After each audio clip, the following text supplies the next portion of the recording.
Պուրիտանները, ամենօրյա ընթերցանություն, Թոմաս Մանտոն, օր օգոստոսի 15։ Եվ Մովսեսը շտապելով մինչև գետինը խոնարեցավ և երկրպագություն արավ, Ելից 34-րդ գլուխ 8-րդ խոսք։ Ամեն ոք, ով ցանկանում է գալ Աստծո մոտ, պետք է իր մտքում հաստատ պահի այս երկու ճշմարտությունները.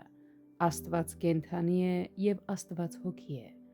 Ուստի նրան պետք է երկրպագել այնպես, ինչպես համապատասխանում է այս երկու ճշմարտություններին, որովհետև Աստծուն մոտեցողը պետք է հավատա, թե նա կա, Եբրայեցիս 11-րդ գլուխ 6-րդ խոսք, և ապա, որ Աստված հոգի է, քանզի գրված է.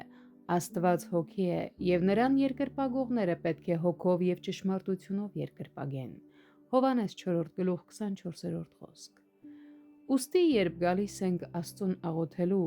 ամուր պահենք այս երկու մտքերը և թող դրանք հաստատուն լինեն մեր սրտերում.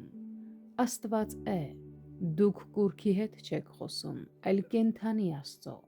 Աստված հոգի է, ուստի նա այնքան չի հաճում խոսքերի արտաքին շքեղությունից, որքան սրտի ճիշտ տրամադրվածությունից։ Երբ գալիս ենք աղոթելու, քիչ ենք մտածում այն մասին, որ Աստված կենդանի է, կամ թե ինչպիսի Աստված է նա։ Մեր հավատքի մեծ մասը տրվում է անծանոթ Աստծուն, և սամարացիների նման մենք երկրպագում ենք նրան, ում չգիտենք։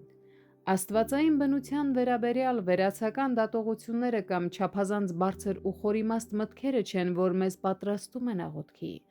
Այս բաների մասին առանձնահատուկ ձևով խոսելը կամ սովորական հասկացողությունից հեռու բառերով արտահայտվելը չէ, ինչին ես ձեզ հորդորում եմ, այլ ուզում եմ, որ Աստծո մասին այնպիսի պատկերացում և գիտակցություն ունենաք, որը ձեզ կմղի նրան երկյուղածությամբ և լրջությամբ երկրպագել։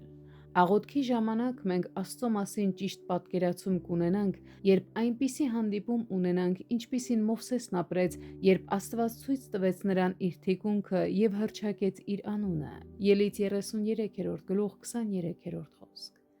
Երբ մեր երկրպագությունը համապատասխանում է Աստծո բնությանը, այն հոգևոր և սուրբ է լինում, այլ ոչ թե շքեղ և թաթերական։ Ուստի այս երկու ճշմարտությունները պետք է խորապես դրոշմված լինեն մեր մտքերում, որ Աստված կենդանի է և որ նա հոգի է, և այդ ժամանակ մեր երկրպագությունը ճիշտ կլինի։